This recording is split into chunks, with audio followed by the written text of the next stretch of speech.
Everybody, Dave Weigel, Family Court Fraud Warrior Project. Ooh, my God. These things really do take a lot out of me. I also haven't been sleeping a lot the last couple of days. We just finished 3 takes on this call to all of the different leaders around the country. And I try to dig deep into what it's going to take. A level of passion, a level of, digging deep into my soul to try and get this message out, get this over the goal line, get this through to people that are stuck. And, you can feel the frustration rising. I know you guys have seen it in me.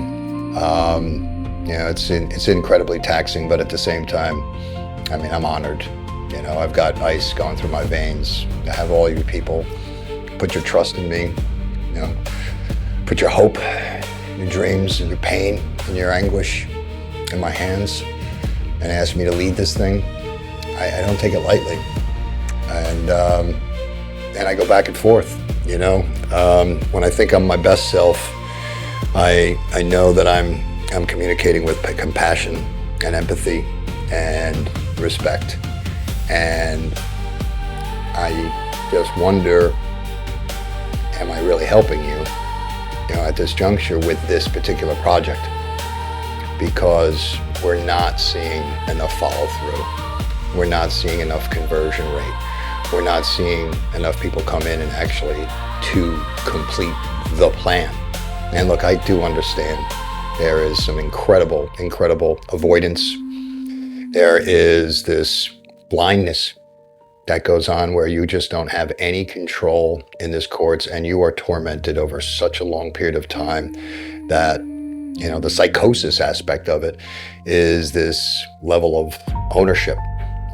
You have your way of doing it, and you're going to keep your blinders on and just do it. And maybe you're coming in, you think for the right reasons, but you're not ready. You're not ready to sit there and say, no, I'm going to follow your plan, Dave.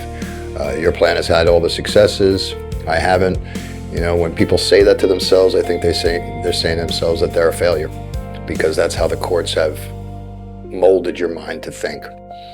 And I can speak, from a mountaintop and have stars flying out of my butt while it's happening. I don't think it's going to matter. And equally, when I've taken a very hard approach and put the hammer down, I know that's not gotten me, friends and adulation when they hear it. And I'm thinking of Jen Babson the other night, where, we did speak to her 5 times before she has to be, and why she has to be here in her own name. And we spoke to her really, and she's a sweet woman. And she's a sweet, loving woman. And she doesn't deserve to be talked to, abruptly or rudely or anything. But when I finally did, it moved the needle.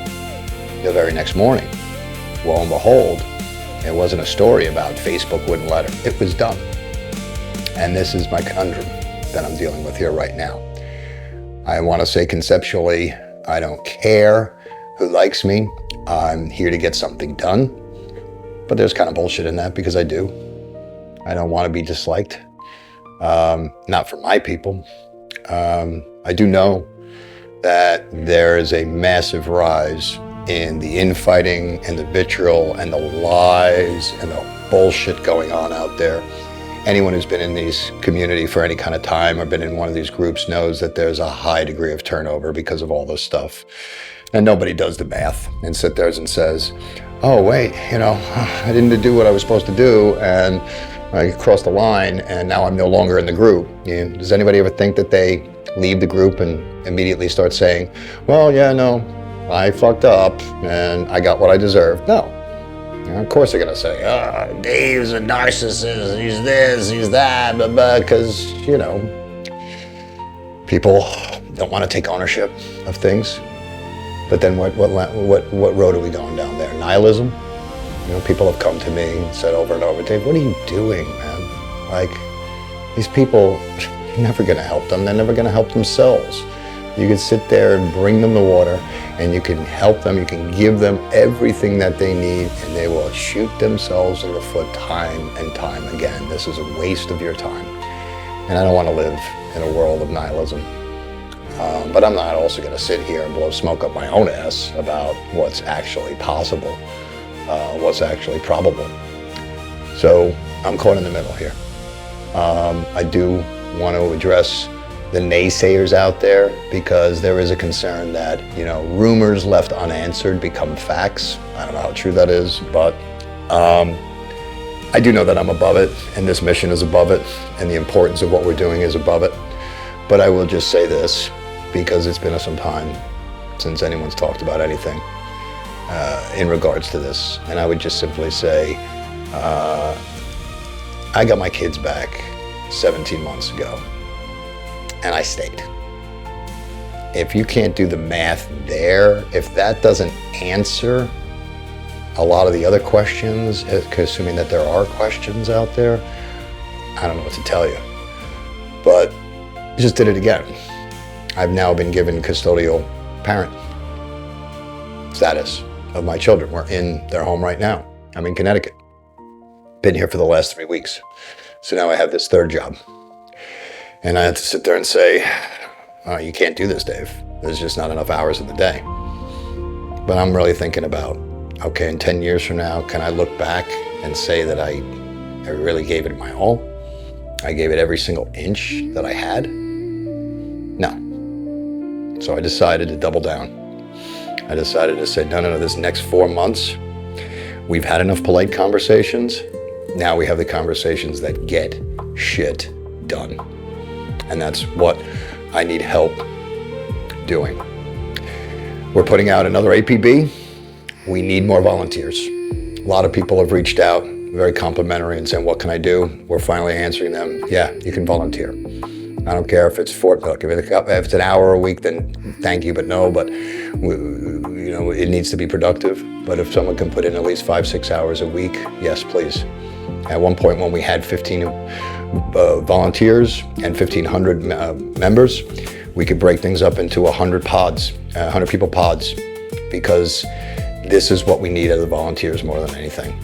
We need the volunteers. We need the volunteers to be the people who get it. Who get this plan, not anything else. Not people who want to come in and be somebody, tried to form a group themselves, couldn't do it, and are really here to just poach the audience. Okay, we've had that. Not people that are coming in for the wrong reasons and want to lie and say, oh yeah, let me blow smoke up your ass, but really I'm here to get something. No. I think we can see them coming from far away now. What we need is the people that really have their heart and mind and soul in the right place and get what we're doing here. Get the importance, get the genius of this, and are willing to do something big for society, do something big for this community. And what we specifically need them to do is we need the volunteers to be the people who get this plan, okay? And if you're gonna come in and you don't know anything about it, what does that say? How much are you here for the right reasons if you don't even know what the plan is, right?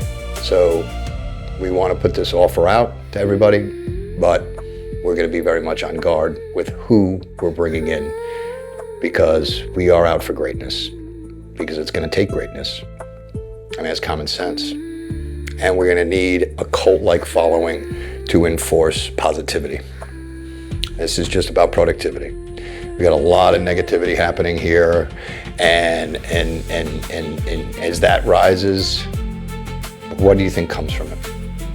Nothing good, right? So as a group, as a community, we need to quell that negativity. And it can be done in the right way, but it has to be stern. This is not the place for negativity. We've got too much on the line. We don't care. Listen, you're traumatized. We're all traumatized, right? It's not an excuse to burn the house down, right? We have work to do here. No, this is not a place where everyone gets to be heard. This is not, an opinion, participation ribbon, okay? It's gonna take greatness. We've got a great plan. We've got a lot of great stuff going on. Now we just need to execute it. And I need help. I need help. I can only do so much. I am going to be throwing the kitchen sink at this over these next 4 months, but I need a team. I need a team with me. I need a team who's here for the right reasons and is willing to be led and gets it and gets what we're doing here, because we're this close, guys. We've got the plan, we've got the system. We just need to execute it. The difference between successful people and unsuccessful people, successful people know they have weaknesses. They can really go there, not just give it lip service. Say, no, Dave Weigel, I suck at managing people, or whatever it is, right? And really know it, because then when you know it, you can build people and processes in place to actually deal with it, right? So we need to be embracing these principles that you see me putting up time and time again and reminding people, because this is what this greatness comes from. We need to be a cult around these principles and be absolute disciplinarians about what it's going to take to succeed. And we need to be harnessing positivity, willing ourselves past our trauma, willing ourselves past our blindness, willing ourselves to have a level of open-mindedness that we haven't had before, right? And rejecting the things that we know have shot ourselves in the foot in the past. And if we're doing it all together, if we're doing it as one unit, we have the ability to do something here, guys, and we could really be proud of.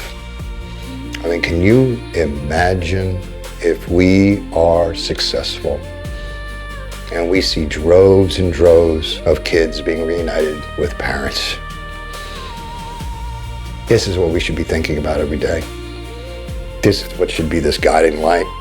We shouldn't get pulled into some vitriol comment that we can't let go and let fly off our shoulders. No, I don't care about that whole rumor left unanswered. I'm not going to address a goddamn thing. I shouldn't say that, I'm sorry. We have religious people in our group. And I do feel the hand of God in this. If we can just keep our sights on the prize and just collectively help everyone as a group move through the process.